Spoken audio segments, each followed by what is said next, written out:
Hello সবাইকে সবাইকে ঈদের শুভেচ্ছা জানিয়ে শুরু করছি আজকের ব্লগটি।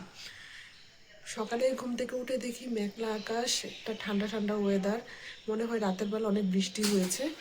এখন আমি দুপুরের রান্নাটা শেষ করে নেব, দুপুরে যাতে আমরা একটু সময় পাই নিজেদের মতো করে। আমার মেয়ের বাবা এখনও ঘুমাচ্ছে, তো এই সুযোগটাই আমি কাজে লাগাবো। আর এই যে বাহিরের ওয়েদারটা দেখুন, একদম মেঘলা আকাশ। আমার বাগানে আরেকটা লাল গোলাপ ফুটেছে, একটা বোম্বে মরিচ পেকে গিয়েছে।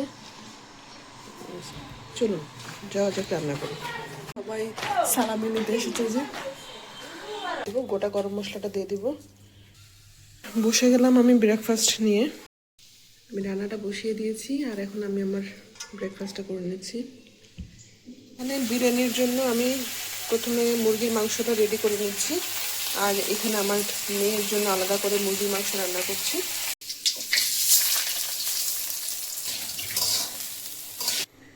এরা বাপ বেটে দুইজন এখন সেরা একটা ঘুম দিয়ে উঠছে, বাজে 11:30। এ হচ্ছে এদের অবস্থা। আমার মেয়ে এমনিতেই খুব সকালে ঘুম থেকে উঠে যায়, কিন্তু আজকে তার পাশে বাবা ছিল, এই জন্য সে ঘুমিয়েছে এতক্ষণ। ডিমগুলো আমি সিদ্ধ করে নিলাম। ডিমগুলো সিদ্ধ করার সময় আমি একটু লবণ দিয়েছিলাম জলে। ডিমগুলো সিদ্ধ হওয়ার পরে আমি কিছুক্ষণ ঠান্ডা জলের মধ্যে রেখে দিয়েছিলাম। এখন সেগুলো আমি ছিলে নিচ্ছি। এই যে দেখুন, খুব স্মুথলি সেটা ছিলে যাচ্ছে। তারপর ডিমগুলো আমি লাল লাল করে ভেজে নিচ্ছি। এখন সেগুলো দিয়ে আমি ডিম বোনা করে নিব। তার বাবার সাথে বসে বসে টিভি দেখছি, এভাবে ল্যাপটে থাকে সারা। বাবা কাছে থাকা মানে ল্যাপটে থাকা, তাই না বাবা? তুমি গোস্ট ম্যাজিক দেখছো? কে আমাদের ঈদের দিনের রান্না বান্নায় আছে এখানে চিকেন বিরিয়ানি, সালাদ, ডিম ভুনা, একটু বেগুনি আর লেবু, আর এই যে এটা ছাড়া তো চলেই না।